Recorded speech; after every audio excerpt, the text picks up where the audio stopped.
नमस्कार। जय तंत्र मंत्र केंद्र में मैं आप सबका हार्दिक स्वागत एवं अभिनंदन करता हूं।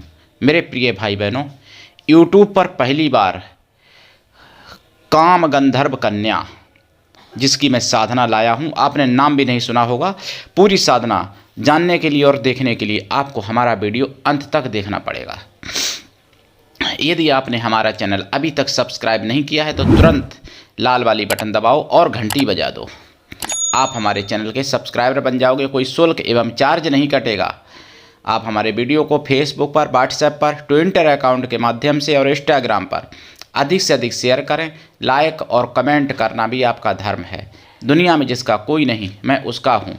अगर आपको अपनों ने धोखा दिया है, यदि आपको परायों ने धोखा दिया है, तो आप एक बार मुझे अवश्य आजमाएं। हमारा मोबाइल नंबर है 9305 63 71 73। इसी नंबर पर संपर्क करें। हमसे बात करने का टाइम भारतीय टाइम के अनुसार दिन में दोपहर 12 बजे से 2 बजे के बीच का है, लेकिन कभी कभार नंबर 10 बजे के बाद भी खुल जाता है दिन में, और कभी कभार 2 बजे भी खुलता है। कोई इमरजेंसी, कोई पर्व होता है तो नंबर नहीं खुलता है। नंबर डेली खुलता है, लगा के देखते रहें। और अगर आप सच्चा, पवित्र, निस्वार्थ दिव्य प्रेम पाना चाहते हैं अथवा देना चाहते हैं तो आपका स्थान मेरे लिए, मेरे प्राणों से भी करोड़ों गुना ऊपर है। मेरे प्रिय भाई बहनों, मैं राष्ट्रीय अध्यक्ष कृष्णा दल आप सबसे निवेदन करता हूं, यदि आप मानवतावादी हैं अथवा आप सनातनी हैं तो मुझसे अवश्य जुड़ें। अगर आप में योग्यता हुई तो मैं आपको पदाधिकारी भी बनाऊंगा अपने संगठन में, कृष्णा दल में। ये कृष्णा दल हमारा, आपका सबका एक परिवार है। देखिए, आप किसी भी जाति धर्म से हैं और देश विदेश में, विश्व के किसी भी कोने में रहते हैं, कोई दिक्कत नहीं है। आप हमारे दिए हुए ज्ञान से हर प्रकार से लाभ उठा सकते हैं, भरपूर लाभ उठा सकते हैं। मेरे प्रिय भाई बहनों, काम गंधर्व कन्या साधना ये YouTube पर पहली बार है और इनकी कृपा से आप सब कुछ प्राप्त कर सकते हो। यानी जैसे कामपति गंधर्व आपने सुने होंगे, उसी तरीके से ये काम गंधर्व कन्या हैं। ये सुंदरता देती हैं, चिर यौवन देती हैं और बल, बुद्धि, विद्याएं भी देती हैं। इनकी साधना आप भाई बहन कोई भी कर सकता है। माताएं बहनें इनको पुत्री या बहन या सहेली के रूप में सिद्ध करें, और भाई लोग इनको बहन, पुत्री, प्रेमिका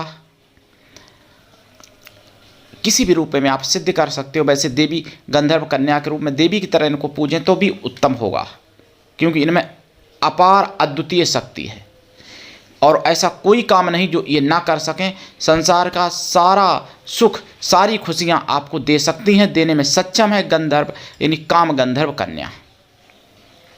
लेकिन मैं एक बात और बता दूं आपको, सनातनी धर्म में कुछ लोग हैं जिनके नाम सनातनी है लेकिन वो दिमाग से सनातनी नहीं रहे।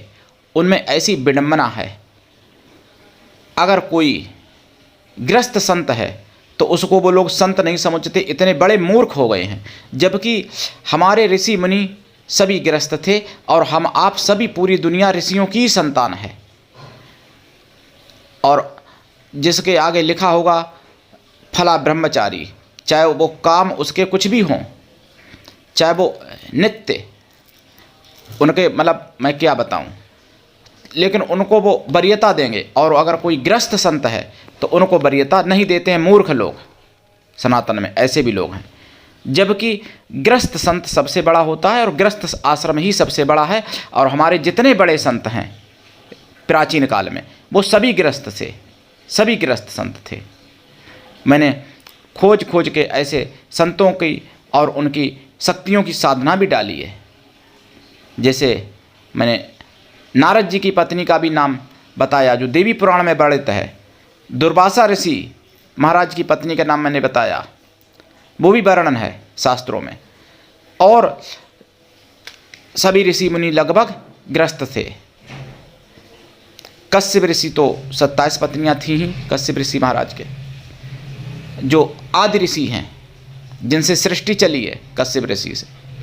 लेकिन आजकल तथाकथित, और एक बात बता दें, जब से वैष्णववाद चालू हुआ, वैष्णववाद में ये चीज़ आई कि ब्रह्मचारी रहें, क्योंकि सनातन धर्म को खंडित करने के लिए कई ऐसी शक्तियां लगीं जिनके संस्थाओं के संचालकों को या जिनके मतलब मजहब या पंथ प्रवर्तकों को मोटी रकमें दी गईं कि कैसे भी सनातन को खंडित किया जाए। तो कहीं ना कहीं उन्होंने उस दिशा में कार्य किया, चाहे छोटा परिवार बनाने के लिए किया हो, चाहे अविवाहित रहने के लिए करवाया हो कार्य, और चाहे फिर यानी सनातन से अन्य मजहबों में या रिलीजनों में परिवर्तित करवाने के लिए करवाया हो प्राचीन काल में, और चाहे मूर्ति पूजा का खंडन किया हो। कहीं ना कहीं सनातन की हानि और सनातन की मतलब कमियां करने के लिए किया गया। सनातन का इतना बड़ा स्वरूप है जिसमें मूर्ति पूजा, हवन यज्ञ, जप, तप, संकीर्तन इत्यादि सभी कुछ आता है। और सनातनी धर्म में संस्कार युक्त विवाह करने का और सनातन धर्म में वंश वृद्धि करने का यानी वर्णन है, जिसको किसी न किसी रूप में खंडित किया गया और आज भी सनातन के विरोधी खंडित करने में लगे हैं। जिनको कुछ तो सनातनी लोग भी ऐसे हैं जो मूर्ख बन गए, जिनको गुमराह किया गया और वो गुमराह हो गए, और आज भी उनके मन में दिमाग यानी मन में विवेक, उनके सिर में दिमाग नहीं जागृत हो पा रहा, जिसको जागृत करने के लिए हमको, आपको, सभी को भरपूर प्रयास करना चाहिए। अब आते हैं साधना पर। देखिए, काम गंधर्व कन्या साधना ये कैसे करें। पूर्व या उत्तर दिशा की तरफ मुख करके और आपको लाल ऊनी आसन पर बैठना पड़ेगा। पीला आसन भी इस्तेमाल कर सकते हैं, वैसे लाल सबसे उत्तम है। और लाल चंदन की माला या रुद्राक्ष की माला से आप जाप करेंगे। जाप कम से कम 1.25 लाख है, और वैसे तो इनका वर्णन ऐसा है कि 51 माला नित्य 51 दिन तक करनी चाहिए,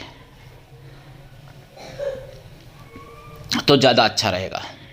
जाप का 10 हवन करें, हवन का 10 तर्पण करें, तर्पण का 10 मार्जन करें। 10 सामग्री में गुलाब के फूल जरूर मिला लें, अगर प्योर गुलाब के फूलों से ही अगर घी मिश्रित अगर 10 किया जाए तो अति उत्तम है। 10 हवन का 10 तर्पण करें, तर्पण का 10 मार्जन करें, मार्जन का 10 ब्राह्मण पवित्र युवा कन्याओं को भोजन करा दें।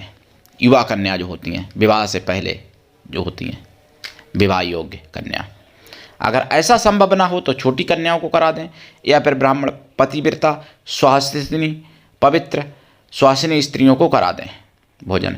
कन्या या स्त्रियां किसी भी जाति वर्ण की आप भोजन कराने के लिए ले सकते हैं, लेकिन वो मन से और तन से पवित्र हों, शुद्ध शाकाहारी हों। काम गंधर्व कन्या की कृपा से आपके जीवन में सारे संकट कट जाएंगे, और वैवाहिक सुख भी अगर भाग्य में नहीं है तब भी मिल जाता है। क्यों कि भाग्य से ज़्यादा जब प्राप्त करने की कोशिश व्यक्ति करता है तब उसको आध्यात्मिक विद्याओं का सहारा लेना चाहिए, आध्यात्मिक शक्तियों का सहारा लेना चाहिए। कुछ लोग कहते हैं मैं तो राम कृष्ण को ही मानूंगा, लेकिन ये सब गलत है। देखिए, भगवान की बनाई हुई ये शक्तियाँ हैं, देवता, गंधर्व, यक्ष, किन्नर, नाग, तो भगवान की शक्तियां हैं, भगवान का ही अंश इनमें है, और भगवान की शक्ति से, भगवान की कृपा से ये आपका कार्य करते हैं संपन्न। अब मान लो कोई काम एसडीएम से होना है, उसके लिए क्या आप प्रधानमंत्री को पुकारोगे जाके, और क्या प्रधानमंत्री करेंगे वो कार्य को? तो इसी तरीके से देखिए, भौतिक सुखों के लिए इन शक्तियों की आवश्यकता पड़ती है, और ये सात्विकी शक्तियाँ हैं, सौम्य शक्तियाँ हैं, काम गंधर्व कन्या जैसे। तो भगवान के भक्तों को अगर कोई भौतिक कामना है तो इन साधनाओं में करने में कोई दोष नहीं है, और करना चाहिए। और जिनकी कोई भौतिक कामना नहीं है, जिनको पूर्ण वैराग्य है, तो उनको तो केवल ईश्वर की शरण में ही रहना चाहिए। इन साधनाओं से कोई प्रयोजन नहीं है। हालांकि मैं ईश्वर की साधना ही करता हूँ और ईश्वर का ही मैं साधक हूँ, लेकिन इन साधनाओं का ज्ञान देना मेरा कर्तव्य है, क्योंकि आप लोग मांगते हैं और सनातन धर्म का प्रचार प्रसार होना चाहिए। लोग दूसरी मजहबों में, रिलीजनों में ना भटकें, इसलिए मैं ये ज्ञान देता हूँ, ताकि सनातनी ज्ञान में ही आप लौट के आइए और सनातनी शक्तियों से आप लोग ओतप्रोत हो जाइए। ऐसा मेरा उद्देश्य है। दीक्षा लेके साधना करें, बिना दीक्षा के कभी भी किसी भी प्रकार की कोई साधना सफल नहीं होती है। मेरे प्रिय भाई बहनों, मैंने सुवर्चना की साधना डाली थी, जो हनुमान जी की पत्नी हैं, जिनका दक्षिण भारत में मंदिर भी बना है। फिर कुछ लोग कहते हैं, अरे गुरु की पुत्री से विवाह क्यों कर लिया?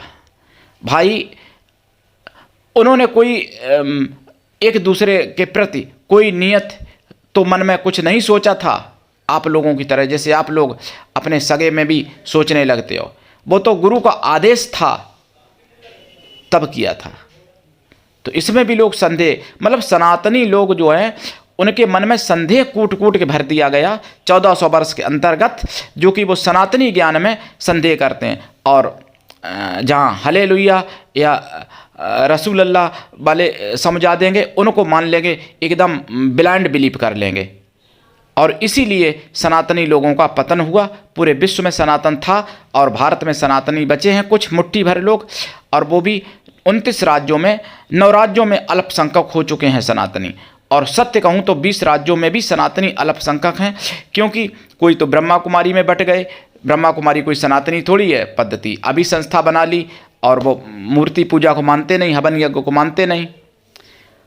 कुछ लोग निरंकारी में जुड़ गए, कुछ लोग कबीरपंथी जुड़ गए हो गए, कुछ लोग कोई वगैरह वगैरह, बहुत संस्थाएं, तथाकथित संस्थाएं हो गई, जो अपने को ही सर्वश्रेष्ठ और सबसे प्राचीन मानते हैं। जबकि संस्था बने उनकी साल किसी को 100 साल, किसी को 50 साल, किसी को 20 साल, और किसी को पंथ को 200-250 साल, और किसी को, यानी जितनी भी संस्थाएं या पंथ, मजहब, रिजिलन जो भी बने हैं, रिजिलन वगैरह, वो सारे कलयुग आने के बाद बने। 2500 वर्ष से पहले कोई पंथ, रिजिलन नहीं था। जितने रिलीजन या पंथ, मजहब जो भी हैं, सब 5000 साल के अंदर ही बने हैं। 5000 साल पहले कोई पंथ, रिलीजन नहीं था, केवल पूरे विश्व में सनातन था।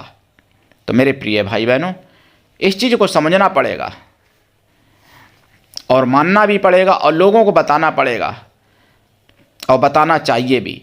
धर्मो रक्षति रक्षिता, जो धर्म की रक्षा करता है तभी धर्म उसकी रक्षा करता है। जो धर्म को भूल जाता है तो फिर उसका भी पतन हो जाता है, और उसका पंथ, उसका परिवार भी अधिक दिनों तक नहीं चल पाता।